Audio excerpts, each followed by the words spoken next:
Au début du conflit russo-ukrainien, il y a 4 ans, peu imaginer qu'il deviendrait la guerre la plus meurtrière en Europe depuis la Seconde Guerre mondiale. Les chiffres qui ont émergé dressent un tableau stupéfiant des pertes humaines des deux côtés. Début 2026. Le nombre total de victimes pour les deux nations est estimé à près de 2 millions de personnes, ce n'est pas une erreur de frappe. 2 millions de soldats tués, blessés ou disparus dans une guerre que beaucoup croyaient brève. Mais le nombre réel de morts pourrait être encore plus élevé. Alors, pourquoi est-il si difficile d'obtenir les chiffres réels ? Eh bien, commençons par le début. Lorsque la Russie a envahi l'Ukraine le 24 février 2022, Moscou comme Kiev sont restés très discrets sur leurs pertes. La Russie a qualifié l'opération d'opération militaire spéciale et a insisté sur le fait que les pertes étaient minimes. L'Ukraine, qui se battait pour sa survie, avait toutes les raisons de garder ces chiffres secrets afin d'éviter de démoraliser sa population et son armée. À la fin de 2022, les agences de renseignement occidentales ont commencé à publier des estimations qui ont choqué de nombreux observateurs. Les États-Unis ont estimé que la Russie avait subi entre 100 000 et 120 000 pertes au cours des 10 premiers mois de combat seulement, ce qui inclut à la fois les morts et les blessés. Les pertes ukrainiennes étaient jugées similaires sur la même période. Ces chiffres n'avaient plus été observés dans les conflits européens depuis les grandes batailles de la Seconde Guerre mondiale. Mais 2023 s'est révélée encore plus meurtrière. Alors que la guerre s'enlisait dans une lutte d'usure, le taux de perte a en réalité augmenté. Le ministère britannique de la Défense a estimé, début 2023, que la Russie perdait environ 700 soldats par jour, soit entre 200 et 300 de plus qu'en 2022. C'est l'équivalent d'un bataillon supplémentaire anéanti tous les 3 à 4 jours. À la mi-2023, des responsables américains estimaient que le nombre total de pertes des deux camps avait déjà dépassé 500 000 personnes. Un demi-million d'êtres humains ont été tués ou blessés en un peu plus d'1 an de combat. La bataille pour Bakhmout à elle seule, qui a fait rage de août 2022 à mai 2023, est l'exemple parfait de l'ampleur des pertes humaines dans ce conflit. Les mercenaires du groupe Wagner de la Russie, dont beaucoup ont été recrutés directement dans les prisons, ont été envoyés vague après vague pour submerger les positions ukrainiennes. La tactique a fini par fonctionner, mais à un coût terrible. Selon des estimations prudentes, la Russie a perdu plus de 20 000 hommes rien que pour capturer une seule ville qui avait une valeur stratégique limitée. Puis est arrivée l'année 2024, et l'effusion de sang s'est encore intensifiée. La Russie est passée à ce que les analystes militaires appellent des tactiques de hachoir à viande. De petites escouades de soldats mal entraînés sont envoyées en avant pour sonder les défenses ukrainiennes, attirant les tirs et révélant les positions. L'artillerie et les drones pilonnent ces positions avant l'avancée de la prochaine vague d'infanterie. C'était d'une efficacité brutale pour identifier les cibles, mais cela consommait les effectifs russes à un rythme alarmant.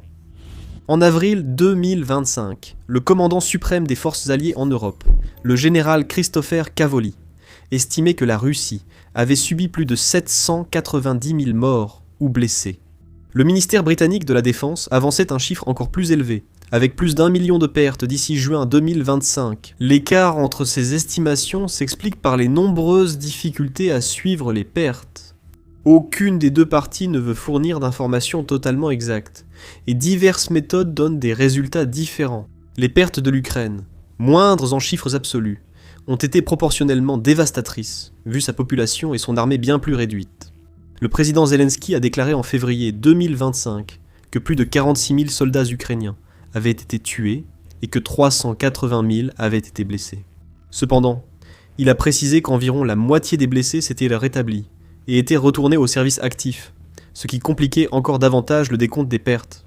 Nous sommes maintenant en 2026, 4 années complètes après le début du conflit, et les chiffres sont devenus véritablement astronomiques. Selon une analyse approfondie publiée par le Centre d'études stratégiques et internationales, ou CSIS, à la fin du mois de janvier 2026, la Russie a subi environ 1,2 million de pertes depuis février 2022. Cela inclut entre 275 000 et 325 000 tués au combat. Rien qu'en 2025, la Russie a perdu environ 415 000 soldats, soit en moyenne près de 35 000 pertes par mois. Décembre 2024 a en fait marqué le mois le plus meurtrier de toute la guerre pour la Russie, avec une moyenne de 1570 pertes par jour. Le nombre total de pertes de l'Ukraine est estimé entre 500 000 et 600 000, dont 100 000 à 140 000 tués. Cela signifie que le nombre total de morts et de blessés pour les deux nations avoisine les 1,8 million de personnes. Au rythme actuel, le CS6 prévoit que ce chiffre dépassera les 2 millions d'ici le printemps 2026. Pour mettre ces chiffres en perspective, le nombre de tués russes sur le champ de bataille en Ukraine est plus de 17 fois supérieur aux pertes soviétiques en Afghanistan pendant les années 80. Elles sont 11 fois supérieures aux pertes russes lors des deux guerres de Tchétchénie réunies. En fait, la Russie a perdu plus de soldats en Ukraine que dans tous les conflits réunis depuis la Seconde Guerre mondiale. Et aucune grande puissance n'a subi un nombre de pertes aussi élevé dans aucune guerre depuis 1945. Mais c'est là que les choses deviennent floues. Ce sont des estimations, pas des chiffres confirmés. Et il y a une raison à cela. La Russie comme l'Ukraine ont de fortes raisons de manipuler le récit autour des pertes. La Russie veut convaincre sa population que l'opération militaire spéciale se déroule comme prévu et que les pertes sont acceptables. Pendant ce temps, l'Ukraine doit préserver le soutien occidental et le moral de sa population, ce qui implique de gérer prudemment la communication sur ces pertes. L'approche de la Russie a été une répression systématique. Le Kremlin classe toutes les données sur les pertes militaires comme secret d'État. Les journalistes indépendants qui rapportent les pertes risquent jusqu'à 15 ans de prison. Même utiliser le mot « guerre » au lieu de opérations militaires spéciales peut entraîner des poursuites. Les principaux médias indépendants comme Echo de Moscou et Dozhd ont été fermés dès le début du conflit. Les lois sur les agents étrangers ont fait taire la plupart des enquêtes journalistiques. Le gouvernement russe contrôle le récit à travers les médias d'État et de vastes réseaux de bots. Il gonfle fréquemment les pertes ukrainiennes tout en sous-estimant drastiquement les leurs. Par exemple, en décembre 2024, une source du ministère russe de la Défense a affirmé que l'Ukraine avait subi près d'1 million de pertes, tandis que la Russie elle-même n'en avait perdu qu'une fraction. Ces affirmations sont manifestement fausses, mais elles illustrent la volonté de la Russie d'ignorer la vérité à des fins politiques. Le président Vladimir Poutine a présenté la guerre comme une continuation de la grande guerre patriotique contre l'Allemagne nazie, exploitant les traumatismes historiques pour justifier les pertes actuelles. Ce récit trouve un écho chez de nombreux Russes, qui se souviennent des 27 millions de citoyens soviétiques morts en combattant Hitler. Si leurs grands-pères ont pu supporter ces pertes pour vaincre le fascisme, alors selon la logique de Poutine, la Russie moderne peut accepter des pertes pour vaincre les nazis ukrainiens. Le Kremlin dépense également des sommes énormes en indemnités aux familles des soldats morts et blessés. Rien qu'en 2024, la Russie a alloué plus de 1,2 billion de roubles, soit environ 15,3 milliards de dollars pour ces paiements. Cela sert un double objectif. Cela apporte un soutien financier aux familles qui pourraient autrement protester contre la guerre, et cela permet au gouvernement de suivre en interne les chiffres des pertes tout en les gardant cachés au public. L'approche de l'Ukraine est plus nuancée. Kiev va d'abord garder les chiffres des pertes sous un contrôle strict afin d'empêcher la Russie d'obtenir des avantages en matière de renseignement. Mais à mesure que la guerre s'éternisait, l'Ukraine s'est retrouvée dans une position difficile. Elle devait démontrer à ses alliés occidentaux qu'elle utilisait efficacement les armes reçues, ce qui signifiait rendre publiques les pertes russes. En même temps, révéler trop librement ses propres pertes pouvait nuire aux efforts de recrutement et au soutien du public. Les responsables ukrainiens ont été accusés d'exagérer les pertes russes pour démontrer leur succès sur le champ de bataille. Les bilans quotidiens de l'état-major ukrainien annoncent systématiquement des pertes russes plus élevées que ce qu'estiment la plupart des agences de renseignement occidentales. Par exemple, l'Ukraine a affirmé que la Russie avait perdu plus de 1 247 000 soldats à la fin décembre 2025, un chiffre qui correspond à certaines estimations occidentales, mais qui pourrait inclure des soldats blessés ayant repris du service à plusieurs reprises, non ? Le président ukrainien Volodymyr Zelensky lui-même a été prudent quant à la publication des chiffres des pertes ukrainiennes. Il a attendu jusqu'en février 2024, soit 2 ans après le début de la guerre, avant de déclarer publiquement que 31 000 soldats ukrainiens avaient été tués. Même alors, de nombreux analystes estiment que ce chiffre était largement sous-estimé. Lorsqu'il a actualisé ce chiffre à 46 000 morts en février 2025, cela paraissait encore prudent comparé aux estimations des services de renseignement occidentaux. La vérité, c'est qu'il est extrêmement difficile de compter précisément les pertes dans la guerre moderne. Des soldats disparaissent et peuvent être prisonniers, déserteurs ou tués au combat, leur corps n'étant jamais retrouvé. Des soldats blessés peuvent retourner au combat plusieurs fois, ce qui rend difficile de savoir s'ils doivent être comptés comme une seule perte ou plusieurs. Le recrutement de prisonniers par la Russie complexifie la situation, ces soldats manquant souvent de papiers. Des vérifications indépendantes ont tenté de combler cette lacune. Mediazona, en collaboration avec le service russe de la BBC et une équipe de bénévoles, a établi une liste nominative des soldats russes morts en fouillant les publications sur les réseaux sociaux, les articles de presse locaux et les sites web gouvernementaux. Au 13 janvier 2026, ils avaient confirmé 163 606 décès russes par leur nom. Ils ont admis que ce n'est qu'une fraction des pertes, car beaucoup de familles n'ont pas annoncé les décès, et les autorités russes ont cherché à cacher ces informations. La révélation la plus troublante est survenue à la fin de 2025, lorsqu'il est apparu que les tribunaux russes avaient enregistré des dizaines de milliers de dossiers pour déclarer des soldats disparus ou morts. Début décembre 2025, Mediazona avait identifié environ 88 000 de ces demandes auprès des tribunaux.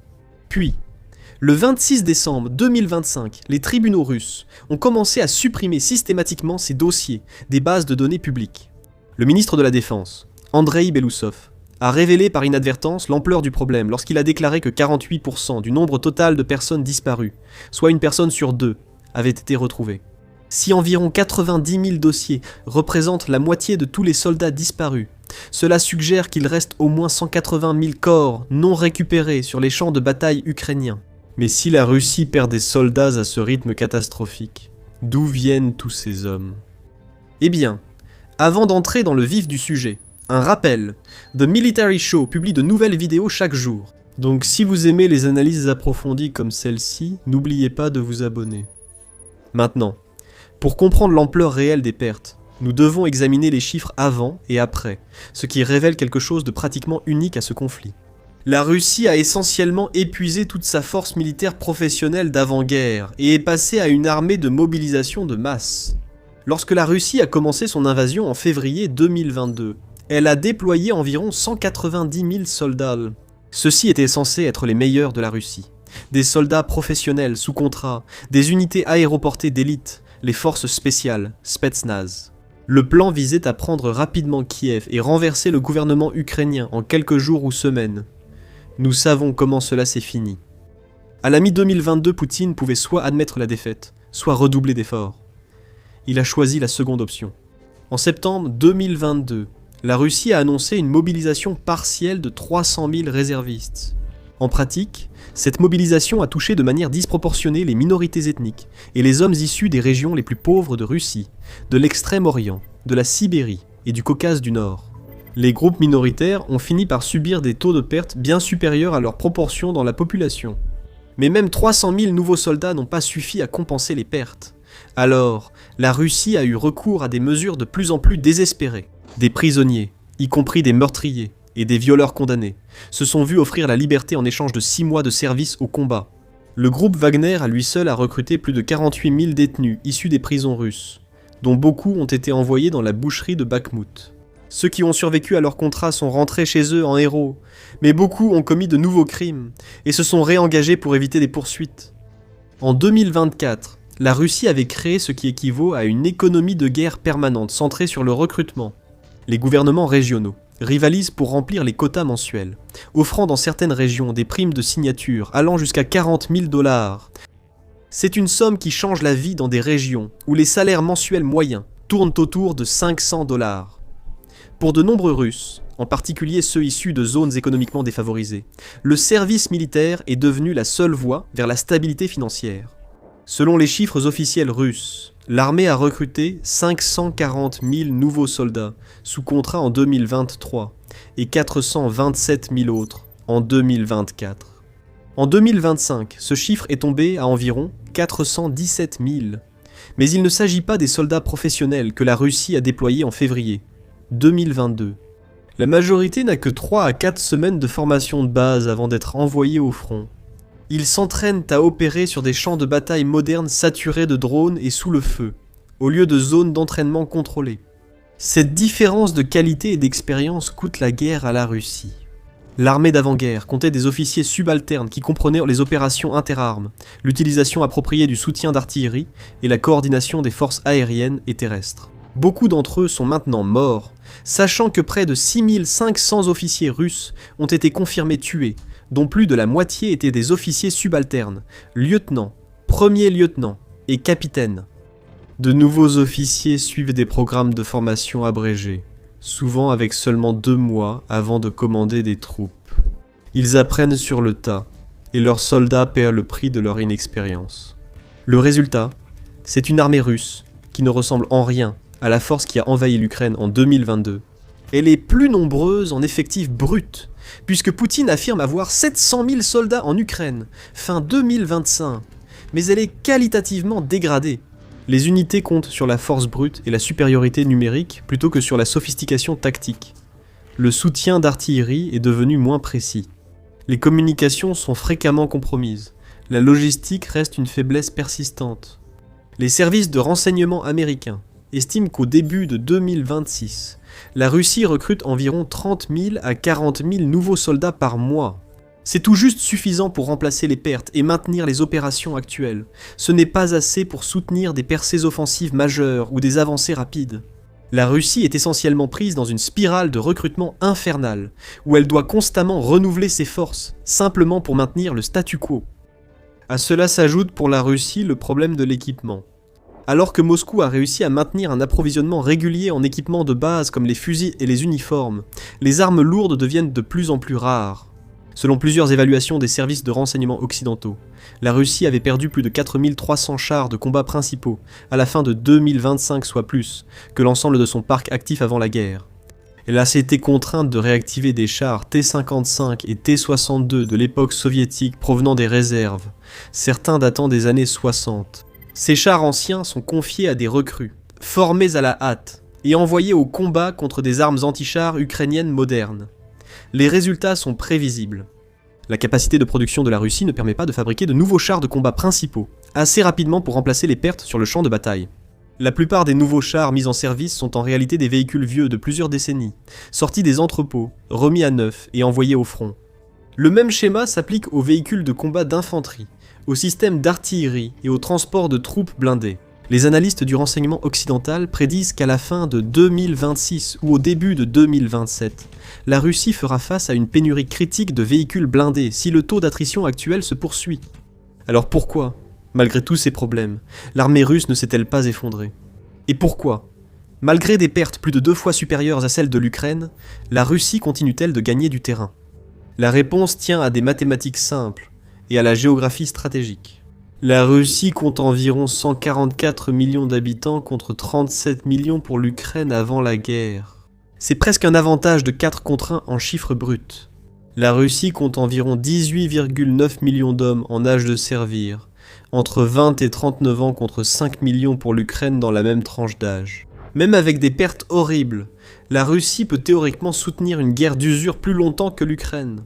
Chaque soldat ukrainien tué ou blessé porte proportionnellement plus atteinte à la capacité de combat de l'Ukraine qu'un soldat russe ne le fait à celle de la Russie.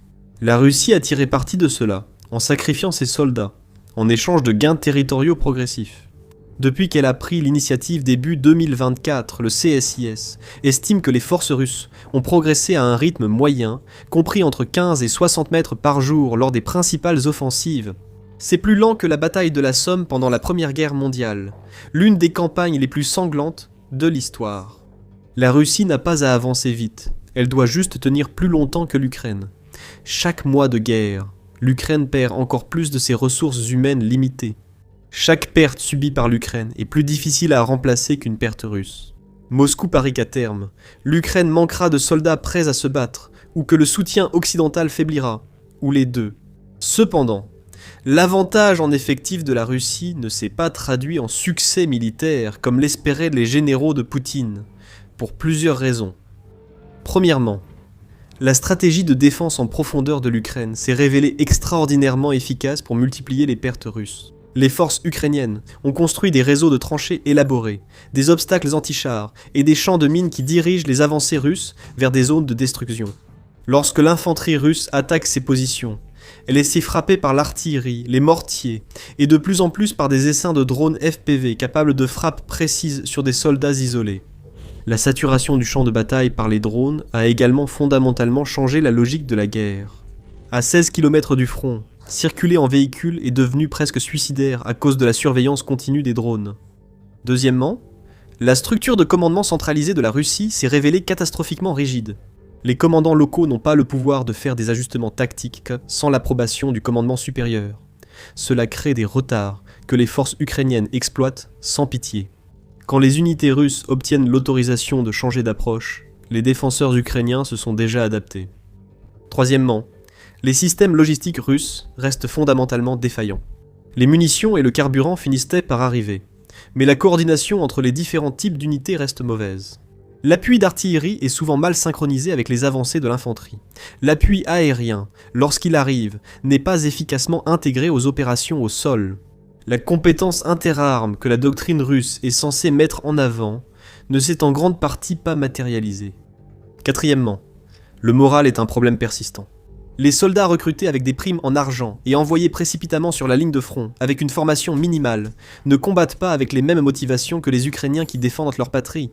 Les unités russes ont subi des redditions massives, en particulier lors de l'incursion de l'Ukraine dans l'oblast de Koursk, où plus de 1000 soldats russes ont été capturés au cours des premiers mois des opérations. L'offensive de Koursk illustre à quel point la Russie rencontre de grandes difficultés en matière de stratégie et de logistique efficace. Lorsque l'Ukraine a envahi le territoire russe en août 2024, il a fallu plus d'un mois à la Russie pour organiser une contre-attaque. Moscou a été contrainte de retirer des unités d'autres secteurs du front, créant ainsi des vulnérabilités temporaires dont l'Ukraine a profité. La Russie est même allée jusqu'à déployer environ 11 000 soldats nord-coréens pour l'aider à reprendre son propre territoire. Le problème fondamental est que la Russie mène une guerre d'usure du XXe siècle dans un espace de bataille du XXIe siècle. Ses avantages en main-d'œuvre et en capacité industrielle sont systématiquement annulés par l'innovation tactique ukrainienne, le soutien technologique occidental et la révolution dans la guerre par drone. L'Ukraine, malgré un nombre bien inférieur de soldats et moins d'équipements, a constamment surpassé son adversaire plus grand en matière d'innovation. Les Ukrainiens ont innové en utilisant des drones commerciaux modifiés à des fins militaires et ont conçu des systèmes de guerre électroniques pour perturber les signaux russes. Ils ont perfectionné des drones contrôlés par fibre optique, insensibles au brouillage, et transformé des appareils électroniques courants en armes de précision guidées. En même temps, la Russie devient une puissance de second rang, alors même qu'elle s'épuise à tenter de conquérir un voisin. Son économie est sous forte pression, l'industrie manufacturière est en déclin. L'inflation reste obstinément élevée, la croissance économique a ralenti à 0,6% en 2025. L'industrie de la défense subit de graves pénuries de composants, dont beaucoup étaient importés d'Occident avant les sanctions. Le véritable bilan humain de la guerre en Ukraine, c'est l'effacement des avenirs, la destruction du potentiel, la cicatrice permanente de deux nations. Que le chiffre final soit d'1,5 million, 2 millions ou plus, chaque nombre représente un être humain qui ne rentrera jamais chez lui. C'est le véritable coût de cette guerre, et c'est un prix que la Russie comme l'Ukraine continuent de payer chaque jour. Merci d'avoir regardé. Pour en savoir plus sur les grands changements en Russie depuis le début de l'invasion, regardez cette vidéo. Et pour rester informé sur le conflit Russie-Ukraine et la géopolitique mondiale, abonnez-vous à The Military Show pour des mises à jour quotidiennes.